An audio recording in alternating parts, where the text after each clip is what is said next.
Advaita Gadadhara Shrivasadi Gaura Bhakta Vrinda. Hare Krishna, Krishna Krishna, Hare Hare, Hare Rama, Rama Rama, Hare Hare. Here. Mommy. Here then. I put it here.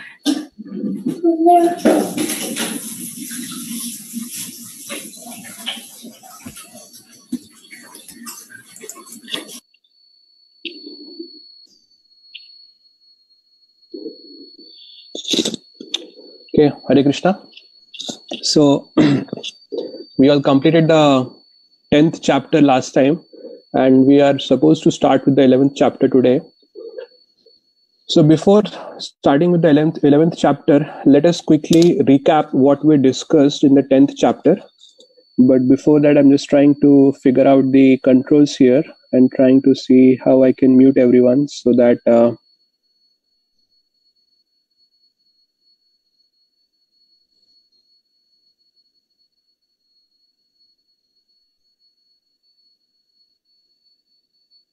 okay, somehow I'm not able to figure that out, but okay, I see that now.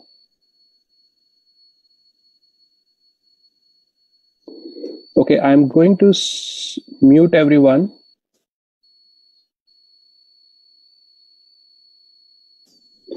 So if in case you want to speak, you will have to unmute yourself. So when you have a question, you can always unmute yourself and then you can ask the question, or if you want to make a comment, that's fine also. So let's start with a recap of the 10th chapter. So the 10th chapter start with Krishna glorifying the knowledge that he's going to give to Arjuna. It doesn't start with a question from Arjuna. Arjuna had last asked a question in the 8th chapter, towards the beginning of the 8th chapter. So in 10.1, Krishna says, Bhuya eva mahabaho shinume paramam vachaha yatteham priyamanaya vakshyami hitakamyaya. So he says, listen again, O mighty armed Arjuna, because you are my dear friend, for your benefit I shall speak to you further, giving knowledge that is better than what I have already explained. And then he speaks about his supreme position and then how nobody actually can understand Krishna. So he says the famous verse, Name vidu surganaha prabhavam na maharshyah aham adirhi devanam maharshinam cha sarvashah.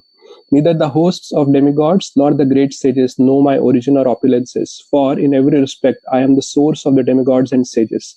This is a very famous verse, and Prabhupada quotes this very often in his different purports.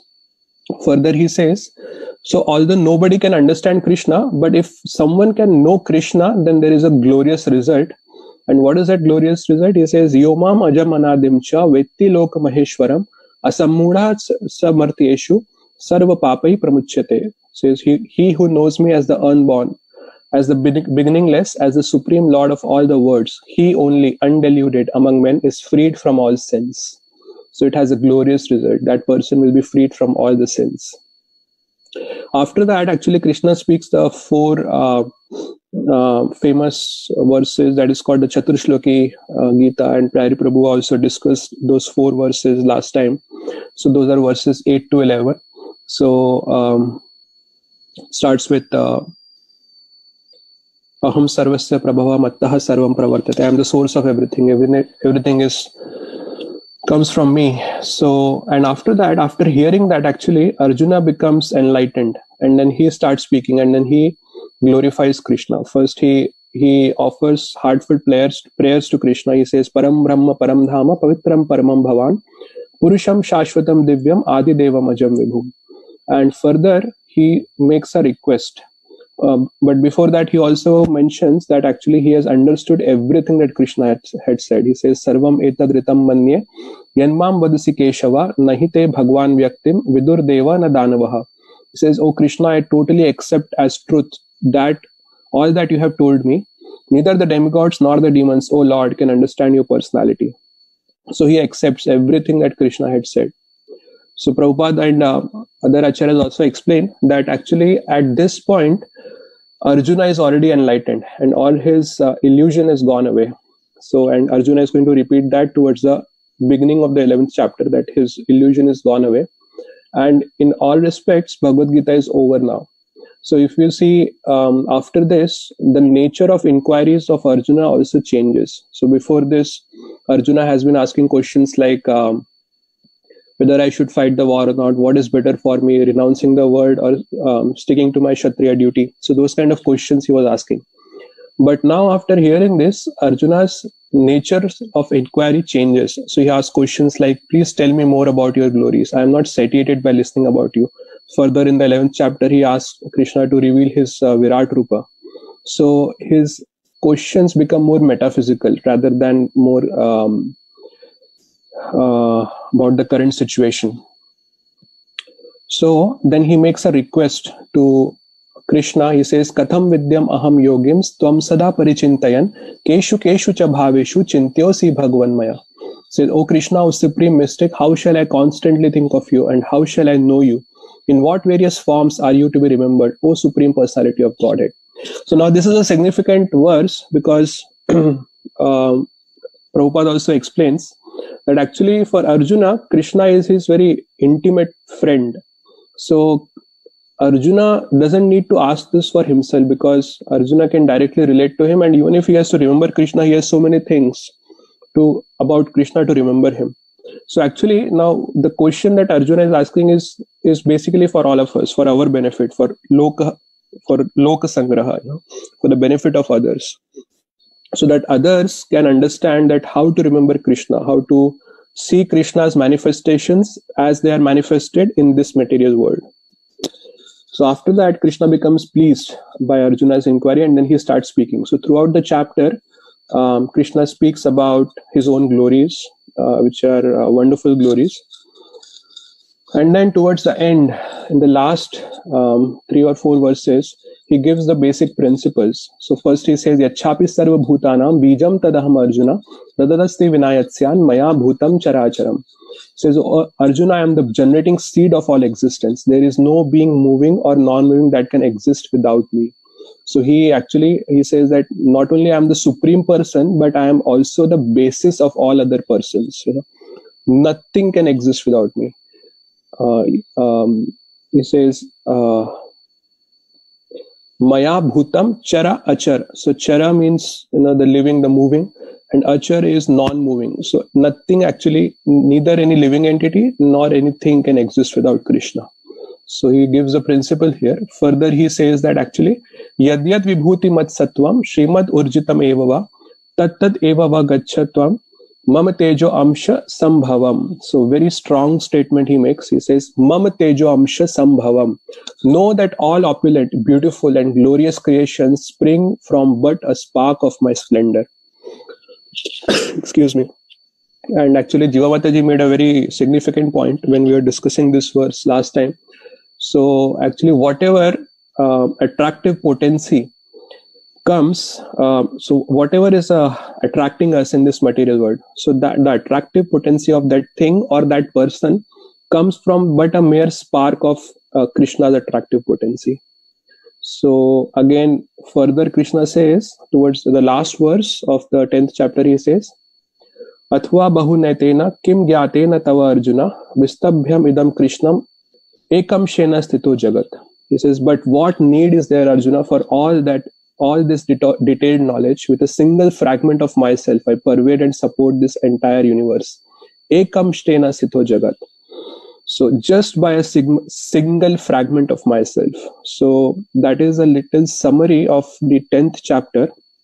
And before we move forward, I want to ask a question to everyone. So here Krishna says that Ekam Shena Sthito Jagat. With a single fragment of myself, I pervade and support this universe. So anyone would like to answer what is that one ansha, that one single fragment that Krishna is talking about? What is that fragment by which Krishna maintains this material world? I'm unmuting everyone. Anyone would like to answer that? Shirodakshaya Vishnu? I'm sorry? Shirodakshaya Vishnu? Yes, actually, not just Shirodakshaya Vishnu. So, but your answer is right. So, I'm going to mute everyone before I speak. So yes, that is correct.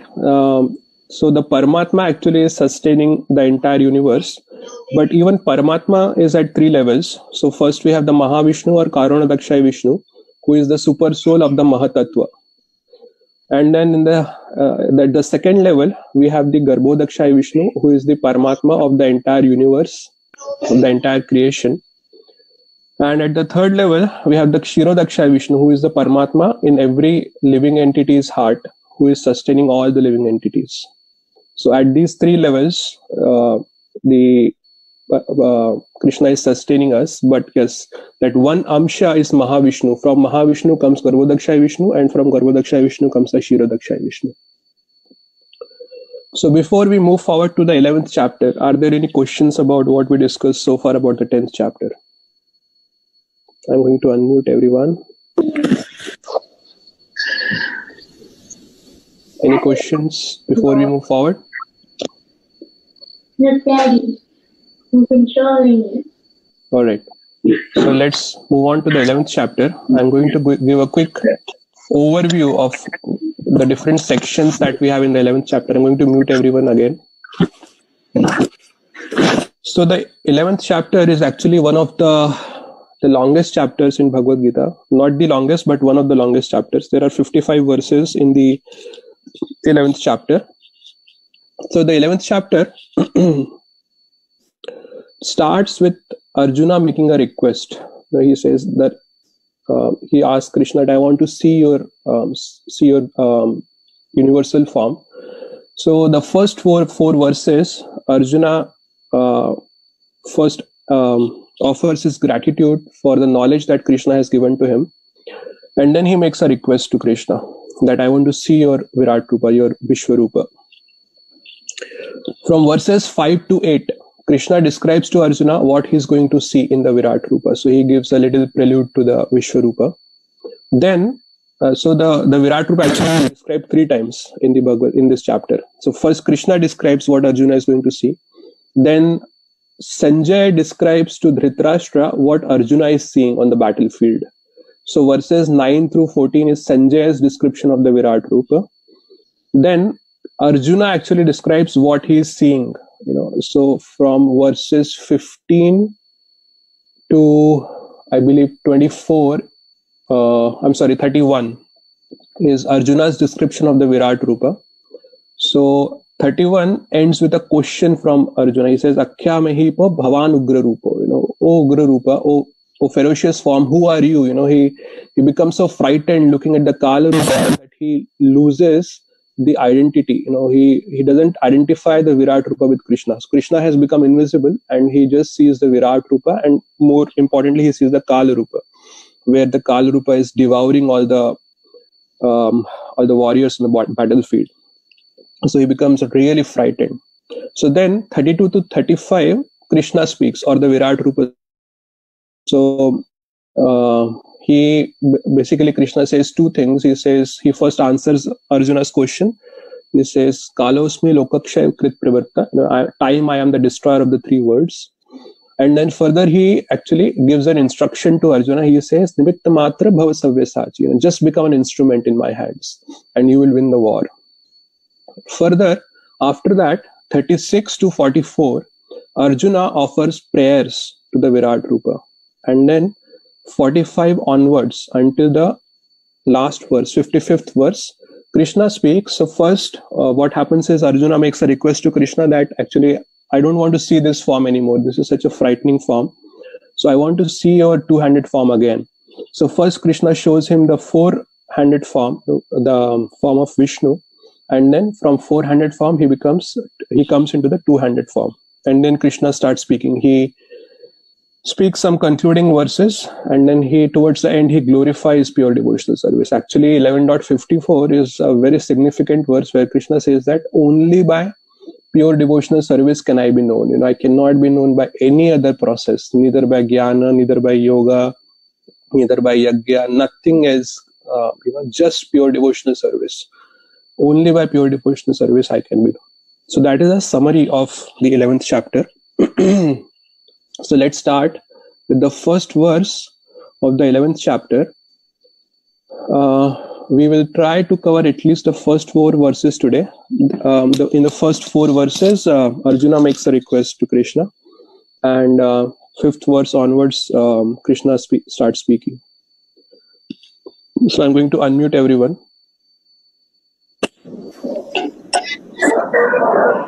Okay, so I'm going to recite the verse, and you can repeat after me. Arjuna Vacha Madanugrahaya Paramam Guhyam Adhyatma Samhitam Yatvayuktam Vachastena Mohoyam Vigato Mama. Arjuna Uvacha Madanugrahaya Paramam Guhyam Adhyatma Sangitam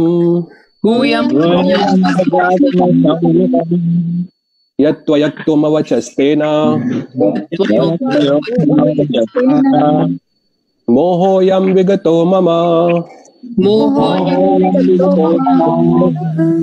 Arjuna Uvacha Madanugrahaya Paramam Guhyam Adhyatma Sangitam Yatvayuktam Vachastena Mohoyam Vigato Mama. Anyone else would like to recite? Arjuna Uvacha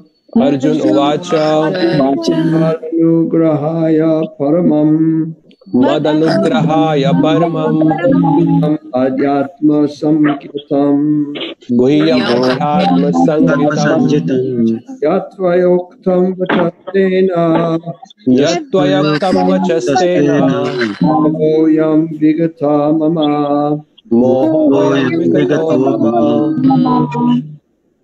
Arjuna Vacha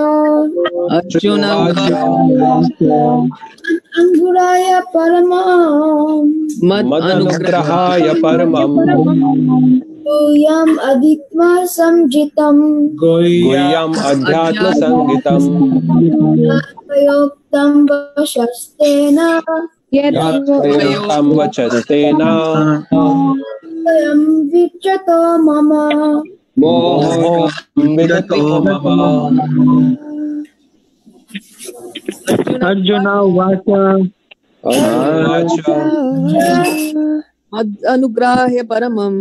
Madanugrahaya Paramam Guhyam Adhyatma Samnitam Yattavaktyo Vachastena Yatvayuktam Vachastena Mohoyam Vigato Mama.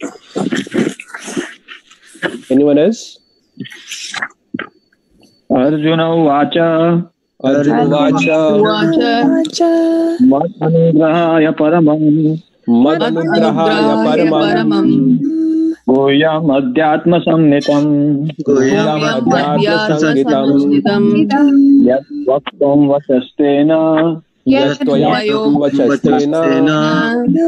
Mohoyam Vigato Mama. Okay, so I'll recite the synonyms. Arjuna Uvacha. Arjuna said.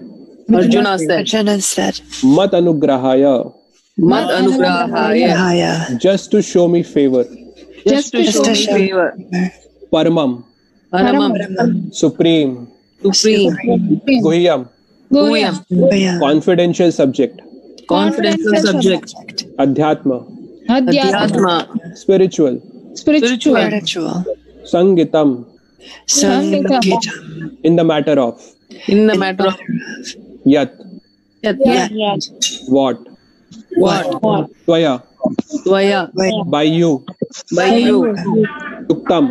Yuktam. Said. Vachaha. Words. Tena. By that. By that. Moha, Moha. illusion. Illusion. I am. I am. This. This. Vigataha Vigataha. is removed. Is removed. Mama, Mama. my. My. Arjuna said, by my hearing the instructions you have kindly given me about these most confidential spiritual subjects, my illusion has now been dispelled.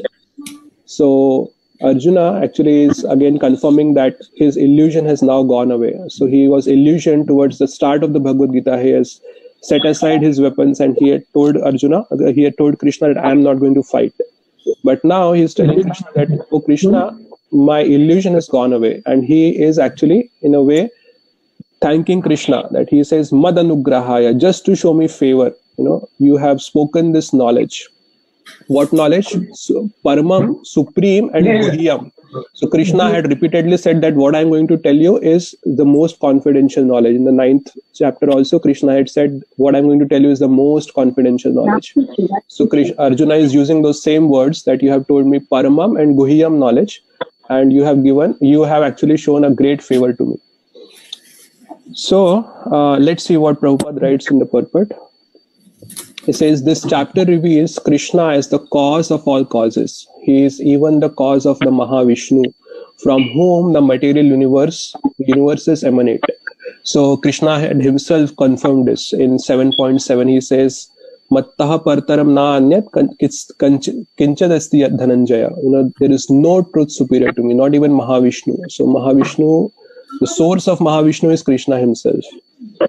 So further, Prabhupada says, Krishna is not an incarnation. He is the source of all incarnations. That has been completely explained in the last chapter.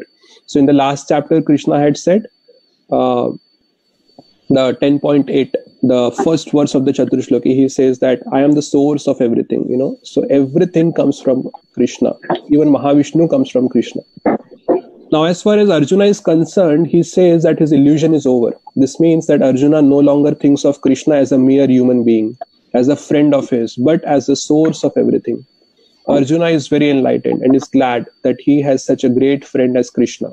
But now he is thinking that although he may accept Krishna as the source of everything, others may not. So in order to establish Krishna's divinity for all, he is requesting Krishna in this chapter to show his universal form. So very important point, Prabhupada is saying that actually Arjuna has already accepted Krishna as a supreme being.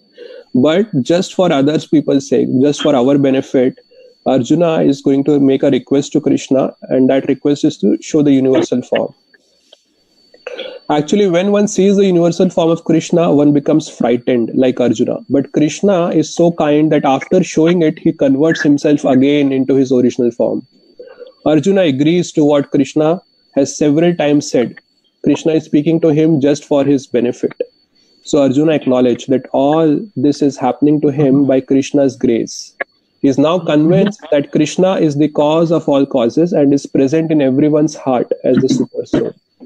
So actually, if you see, Arjuna says that mohoyam vigato mama, my illusion is now gone away. And a similar statement Arjuna is going to say in 18.73, where he says nashto moho smritir labdhva. So moha is illusion. So he says that my illusion is now being dispelled. So this comes twice in the Bhagavad Gita, because in the 18th chapter it is like the Bhagavad Gita is being concluded and Krishna actually asks Arjuna directly that, is your illusion now being dispelled? And then Arjuna responds that yes, my illusion has been destroyed by your instructions. So before we move forward, are there any questions about this verse?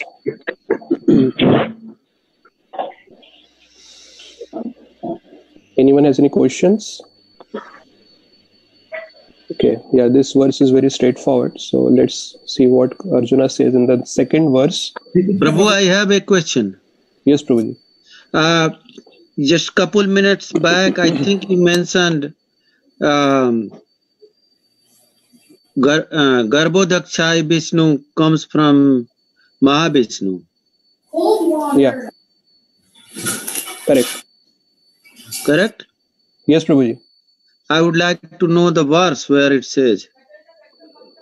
In the Bhagavatam, there it comes from. I don't exactly have the exact verse now, but there is a verse that comes. The first Purusha is the first Purusha. From the body of the first Purusha, this different universes come out, and then there is a verse that comes out that this Purusha expands himself as the second Purusha that enters into the different universes. So that is Garbhodakshay Vishnu, and from Garbhodakshay Vishnu that lotus flower comes out where Lord Brahma is born.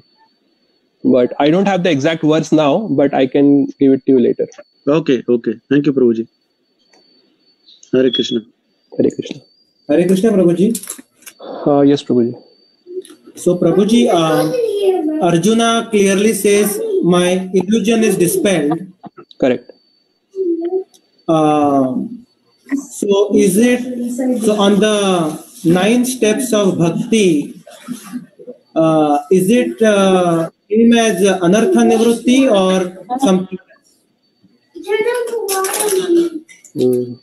That is a good point. In the 9 stages of the bhakti, where exactly it stands? Is it anartha nivritti?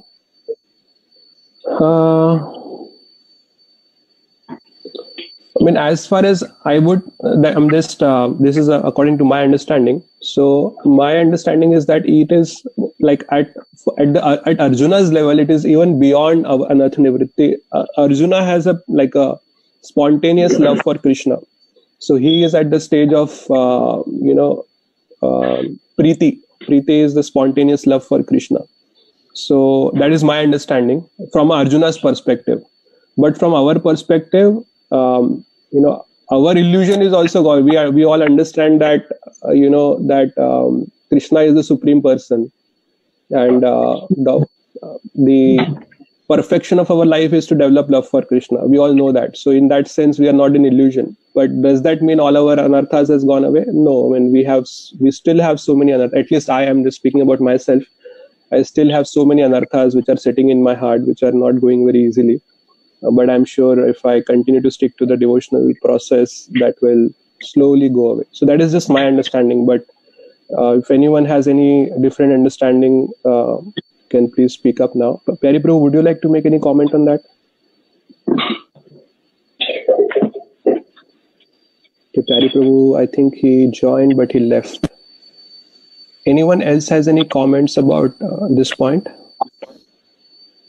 I know that I really love the idea of the universal form because infinity is incomprehensible. So, of course, with our limited biology, we would be frightened to see infinity. It makes sense but it's confusing to me that God would love us so much, even though we're so much smaller than him.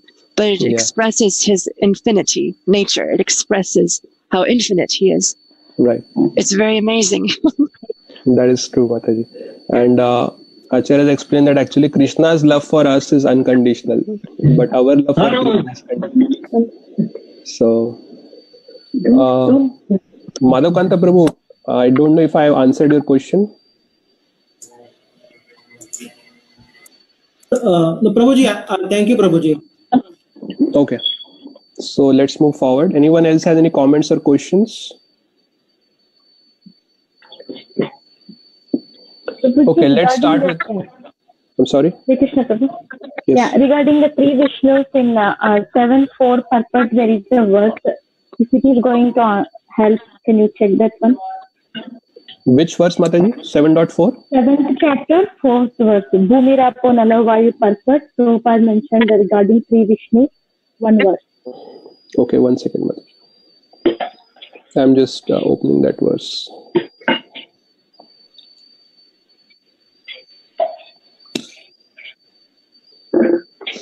Okay, I'm just reading this purport. This is the purport for 7.4. The science of God analyzes the constitutional position of God and his diverse energies. Material nature is called Prakriti, or the energy of the Lord in his different Purusha incarnations, expansions, as described in the Narad Pancharatra, one of the Sattva Tantras. I'm just reading the translation of the verse. For material creation, Lord Krishna's plenary expansion assumes 3 Vishnus. The first one, Mahavishnu, creates the total material energy, known as the Mahatattva. The second, Garbhodakshay Vishnu, enters into all the universes to create diversities in each of them.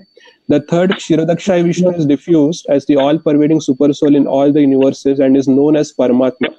He is present even within the atoms. Anyone who knows these three Vishnus can be liberated from material entanglement. So yes, Mataji, thank you so much. This verse Prabhu, is... and the Bhagavatam verse is 1.3.2, Prabhu, about the Mahavishnu. Okay, thank you, Mataji. I'll quickly open that verse also. Let's see. 1.3.2, Mataji, right?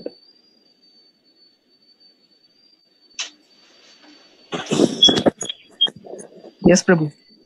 It says, a part of the Purusha lies down within the water of the universe. From the navel lake of his body sprouts a lotus stem, and from the lotus flower atop his stem, Brahma, the master of all engineers in the universe, becomes manifest.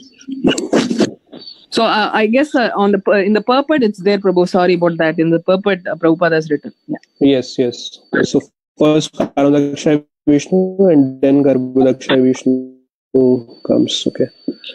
The first Purusha is the Karandakshay Vishnu. From his skin holes, innumerable universes have sprung up. In each and every universe, the Purusha enters as a Garbhodakshaya Vishnu. Yes, Mataji, I think the Vishnu who is described as a Purusha, he enters as Garbhodakshaya Vishnu into the different universes.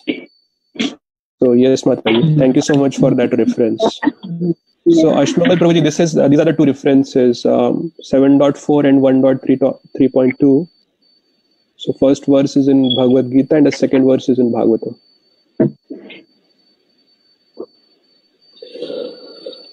All right, so let's start with the next verse, that is 11.2. You can repeat after me.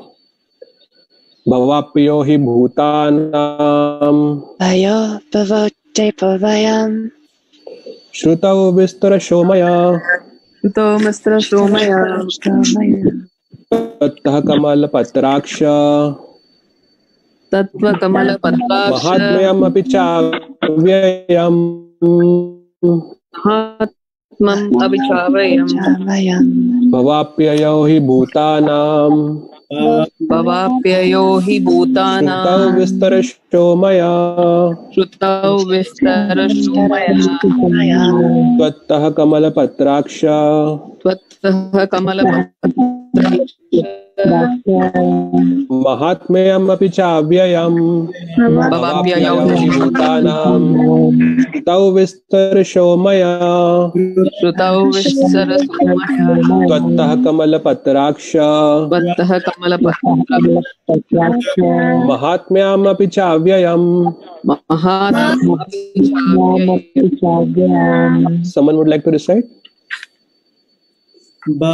Bhavapyayo hi bhutanam Bhavapyayo hi bhutanam Shrutau vistara shomaya Shrutau vistara shomaya Tvattah kamala patraksha Tvattah kamala patraksha Mahatmyam api chavyayam Mahatmayam api chavyayam Bhavapyayo hi bhutanam Bhavapyayo hi bhutanam Visharo shamaya Shrutau vistara shomaya Vakamala patraksha Tvattah kamala patraksha Atmayam api chavyayam Mahatmayam api chavyayam. Anyone else would like to recite? Avyayam. Inexhaustible. Translation. O lotus-eyed one, I have heard from you in detail about the appearance and disappearance of every living entity and have realized your inexhaustible glories. So the most significant part in this verse is Kamala Patraksha. It's a very intimate reference to Krishna. Nowhere in the Bhagavad Gita Krishna has been referred as Kamala Patraksha. This is the only place where Arjuna is referring to Krishna as Kamala Patraksha or lotus-eyed one. Very, very intimate reference, and Prabhupada also makes that point in his purport. The first point that Prabhupada makes is that point about the reference as lotus-eyed one. So actually this indicates that Arjuna is in a very intimate relationship with Krishna. He is a very intimate friend of Krishna, and he can make such a reference to Krishna. So he says actually that I have heard from Shrutau Vistarasho Maya. I have heard from you in detail. What have I heard? Bhava Apya. Bhava is creation and Apya is destruction. I have heard from you about the creation and destruction of this world and the living entities. So where Krishna had described this? So Krishna actually speaks about this first in the 8th chapter. So 8.17 to 8.20, Krishna talks about the cyclic nature of creation and destruction. Again and again this world is created and again it is destroyed. So he makes that. So he describes that in the 8th chapter, 17 to 20th verses. And then again he talks about it in the 9th chapter. So in the 9th chapter, the description comes in verses 7, 8, 9, and 10. So the difference is that, so in the 9th chapter, it is an extension of the thought. So there actually, the point in the 8th chapter was that actually this world is temporary. It is created and destroyed. So therefore, be detached from this world.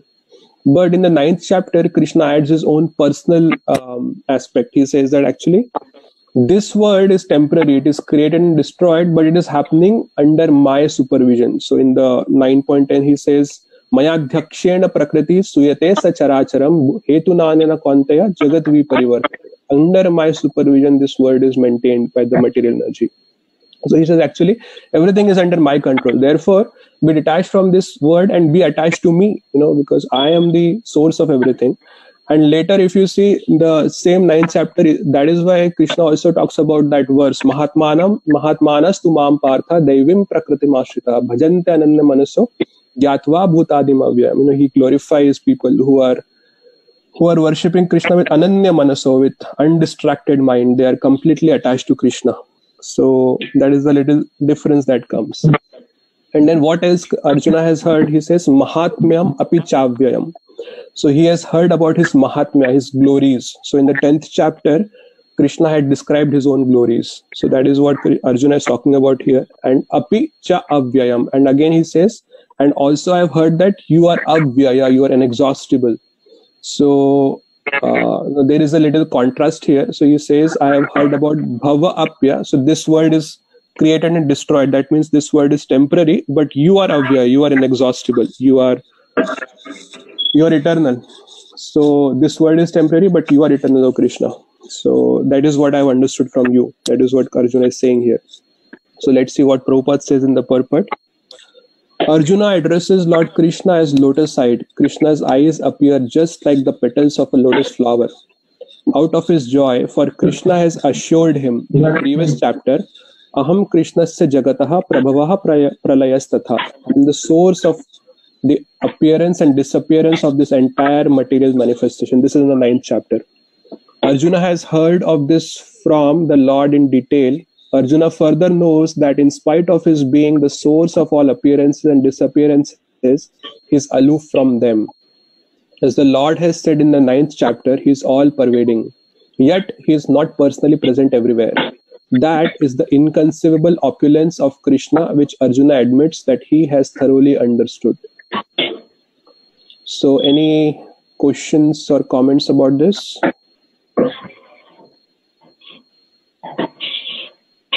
I have a comment that anyone who's not speaking should mute, because we hear these noises. It seems like people from their phone are not muted, and we hear a lot of this noise, and it's harder to focus. That's my comment. Okay. Thank you, Prabhuji. I guess that is better now. We don't hear much background noises. Can you mute everyone? Yes, Prabhuji, I can do that. I just wanted to see if anyone has any comments or questions about this verse. Yes, now you unmute, but you should mute everyone when you're talking, so then we don't have to hear any of that. Okay, Prabhuji, sure, I'll do that. So last call, any questions or comments about this verse? Okay, so I just want to make one comment here that this creation and destruction that happens, so appearance and disappearance, that happens at 3 levels. So first we have the Mahatattva, the matter exists in a non-manifest form as Mahatattva. So, and then there is this, the universe is created, and after that the living entities are, they inhabitate the universe. So actually it is explained by, I believe it comes in one of the purports also by Prabhupada, that actually the Mahavishnu is the super soul of Mahatattva, and then Garbhodakshayi Vishnu is the super soul of the universe, and the Kshirodakshayi Vishnu is the super soul in all the living entities, in the hearts of all living entities. So at every level of the creation, there is a super soul that is needed. Without the super soul, the creation cannot be triggered and it cannot be sustained also. So that is something to be understood. Okay, I'm going to mute everyone now and move on. Okay, I think we have to recite the next verse, so I'm not going to mute now. So this is 11.3. You can repeat after me. Evam etad yatha tattvam Atmanam Parameshwara Drashtum ichchami te rupam Aishwaram Purushottama Evam etad yatha tattvam Atmanam Parameshwara Drishtum ichchami te rupam Aishwaram Purushottama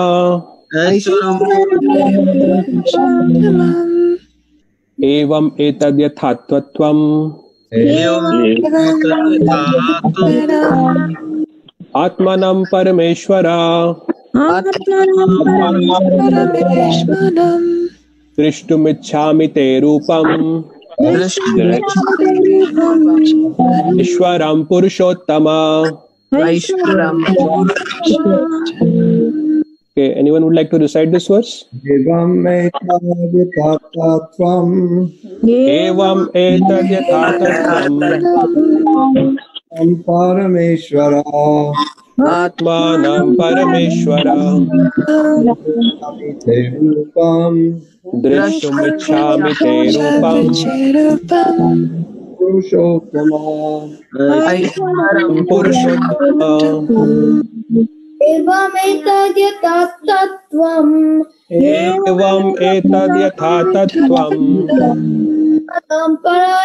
Parameshwara Atmanam Parameshwara Drishtum ichchami te rupam Drishtum ichchami te rupam Purushottama Ishwaram Purushottama.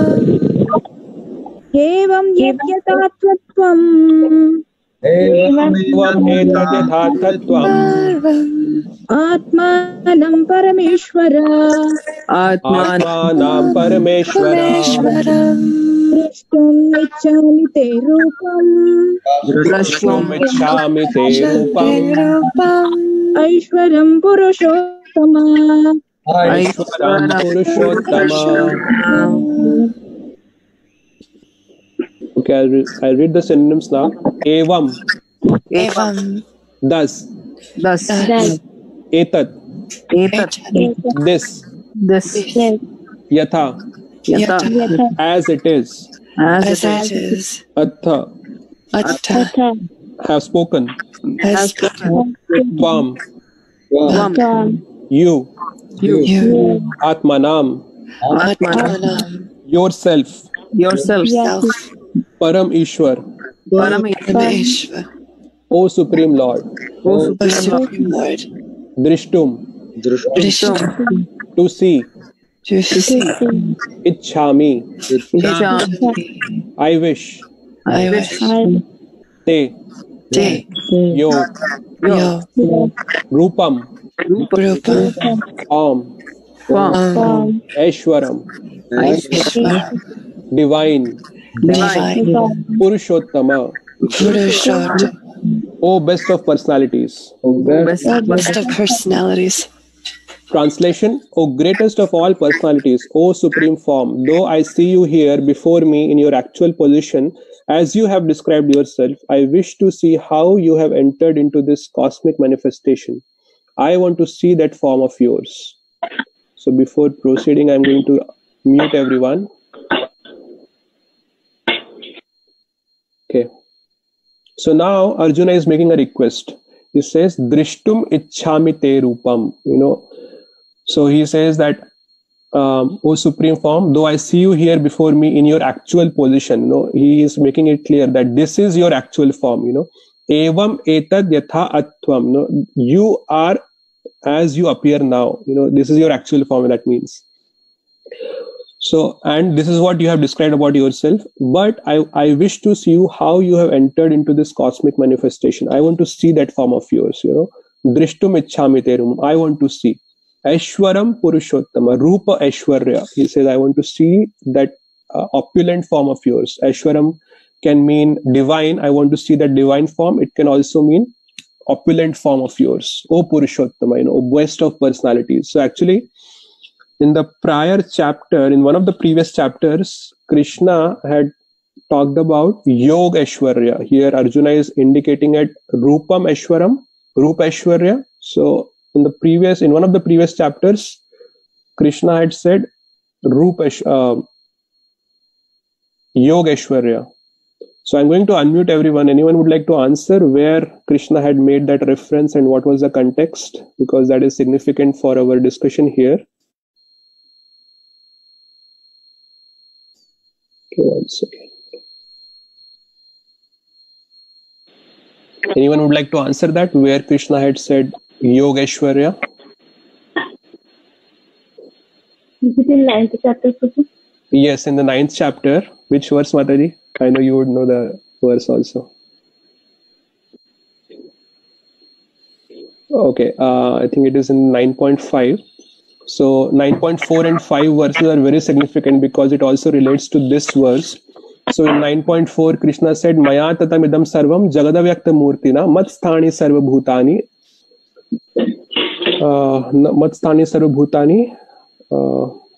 I'm missing the last line, but 9.5 he says, Nacha matsthani bhutani pashyame yogam aishwaram bhuta bhrana nacha bhutasto mam atma bhuta bhavana. So he says that in my unmanifest form, I pervade this entire world, and then he says, all living beings are situated in me, but I am not situated in them. And then he says, actually, further in the next verse, 9.5, he says, actually, all the living beings are not situated in me. Nachamatstani bhutani.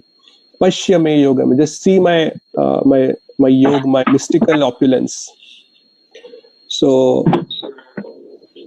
actually, this is what Arjuna is asking now. He is hinting at the same thing. He says, I want to see that opulent form of yours by which you maintain this universe. So let's see what Prabhupada says here in the purport. The Lord said that because he entered into the material universe by his personal representation, the cosmic manifestation has been made possible and is going on. Now, as far as Arjuna is concerned, he is inspired by the statements of Krishna.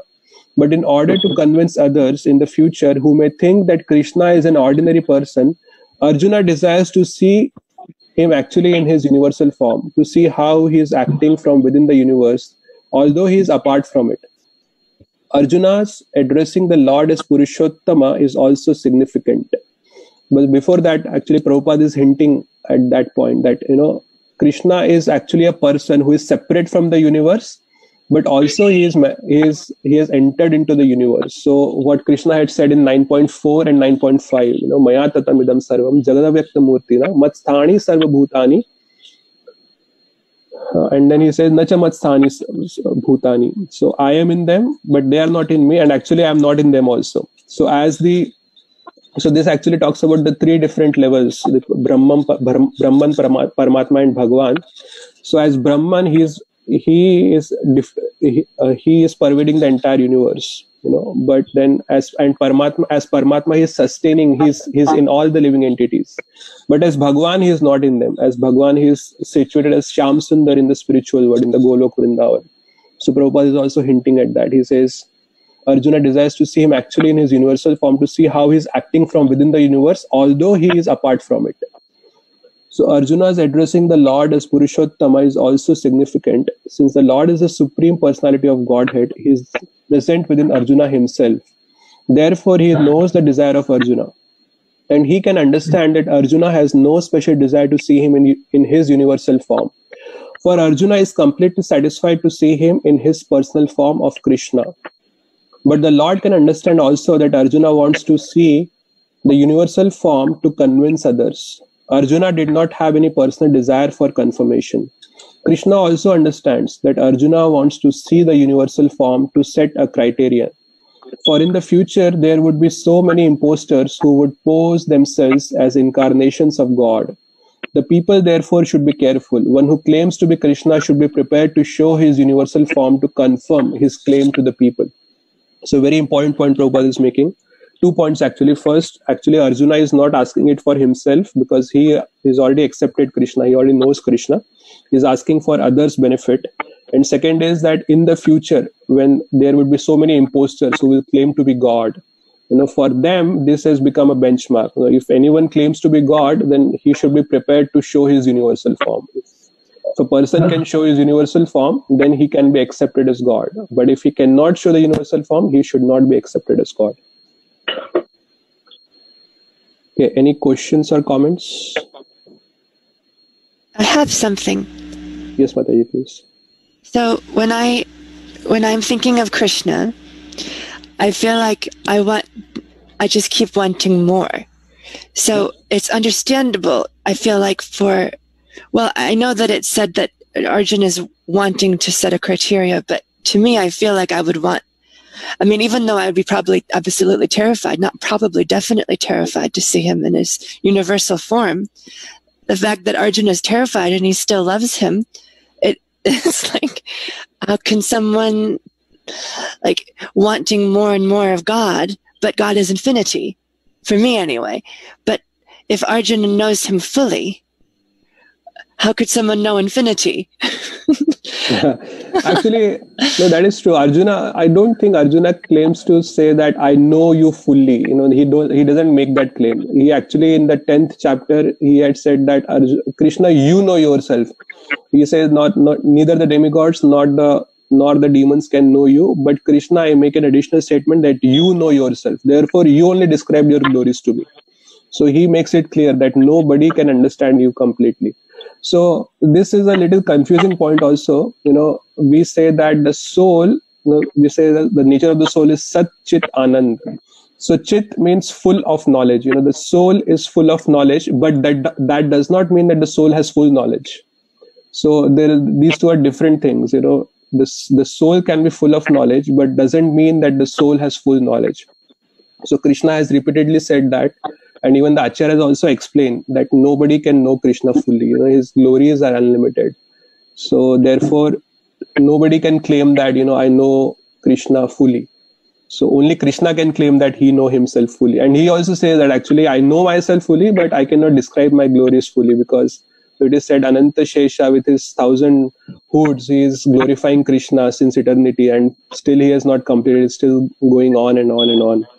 So that is just a small comment I have on that point. But Thank that you is an very interesting much. comment, Mataji. Thank you.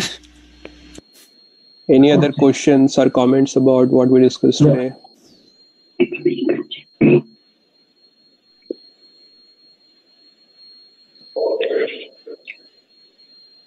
Okay, so I just want to make a last comment before we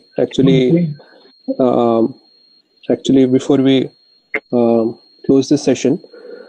So Arjuna makes a request. He says, Drishtum achhami te rupam. I want to see that. He's making a request to Krishna. And I remember in one of the purports in the Bhagavatam, Prabhupada makes an interesting point that although the devotee desires to see Krishna, he doesn't demand to see Krishna. It's a very, very, very important point. He says if the desire to see Krishna is not there, then that means there is no devotion. So devotee definitely wants to see Krishna, but he doesn't demand that. He doesn't say that, okay, unless I see you, I won't be performing devotional service. So he doesn't makes it like a condition to perform devotional service. So the desire is there, but the demand is not. Because if demand is there, then that means it is not devotional service. It is something else. So very important point. So Arjuna also is, although Arjuna is seeing Krishna here directly in front of him, but still Arjuna wants to see a different form. And I'm sure, and we'll read it further. So Krishna also obliges Arjuna's request. So, Prabhu, I have a question. Yes, Mataji. I know many people have seen the Virat Roop. Can you tell me if you know that who has seen the Virat Roop other than Arjuna? Okay, so I know what I know, Mataji. It's an interesting point. So before that, it is said that Krishna had shown the Virat Rupa 3 times. So actually twice he has shown to Mother Yashoda. So we only know about 1 time. But somewhere I read in one of the purports, I don't know if it was Prabhupada's purport, I think so, that first time when there's a time where Mother Yashoda is trying to, Krishna is still a baby, and Mother Yashoda is trying to put her hand in Krishna's mouth to see how many teeth have come up. So she's trying to fill the teeth, and then she just peeps inside his mouth, and that is the first time he shows the Virat Rupa there. Second time when Krishna eats dirt, and Balaram goes and complains to Mother Yashoda that Krishna has ate dirt.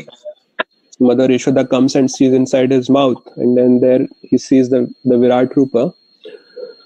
And then the third time, it is in the Kuru assembly when Krishna goes there as a messenger, as a peace messenger. He goes on a peace mission just before the war of Kurukshetra, and there Duryodhana tries to arrest Krishna. So at that time, Krishna shows his Virat Rupa there in the Kuru assembly. Although very few were able to actually see, it's Dronacharya and Bhishma Dev has seen it at that time. And it is also said that even Dhritarashtra saw. So actually, when Krishna was showing his Virat Rupa there in the Kuru assembly, so everybody, there was a chaos there at that time. So Dhritarashtra, although he couldn't see, so he asked Sanjay, what is happening? What is happening? So Sanjay said, Krishna is showing his Virat Rupa. So Dhritarashtra becomes intrigued. So he requests Krishna, oh Krishna, please, I want to see this form. Please give me vision. So Krishna at that time grants temporary vision to Dhritarashtra. And then Dhritarashtra also sees at that time the Virat Rupa in the Kuru assembly. And now Arjuna is going to see. But what Arjuna is going to see is a little different, because Krishna is going to make that comment that, Adrishta Purvani, this form is never seen before. He'll mention that to Arjuna. But you are going to see this form. So what was not shown to others was the Kala Rupa. Kala Rupa is basically, he will show Arjuna that, all the different warriors are entering into the mouth of the Kala Rupa, and the Kala Rupa is actually, a very ferocious way, eating and, eating their heads, and he's licking their blood. Leli Yase, there's a word that will come. So Leli Yase means he's licking the blood that is sprinkling around when he's, biting off their heads. So that ghastly form is not shown to Mother Yashoda and neither to Dhritarashtra or, in the Kuru assembly. So that Kala Rupa will be shown for the first time. And also what Mother Yashoda had seen was not exactly the universal form. All she had seen were different planets, but here Arjuna is going to see different personalities, Nana Vidhani Rupa, and there's a verse that will come like that. So he'll see many different Purushas, many different forms, many different colors. So Mother Yashoda's vision was a little different than what Arjuna's vision will be. Did I answer your question, Mataji? Yes, Prabhuji. Thank you so much. Any other last comments or questions before we wrap up this call? I want to discuss the 4th verse also, but unfortunately we ran out of time, so we can stop here. I have something that I was thinking about. Sure, Mataji, please go ahead. I was thinking about how Krishna is in control of all things. So whether they're pleasurable or uncomfortable or incredibly painful or incredibly joyful, Krishna is displaying himself in every form. So even though this vision that Arjuna saw was frightening, it's in a way strangely comforting, because they were describing demons getting kicked and destroyed by Krishna, but they say how much of auspicious activities were they performing in past lives to be harmed and actually physically touched by Krishna. The harm was less important. It was the fact that they had exposure to him that was so wonderful. So when I'm thinking about him, seeing him in the frightening form, is it really that important? It's the important part to me, is that how much can we see of him? This intangible, incomprehensible thing that's beyond our ability to process.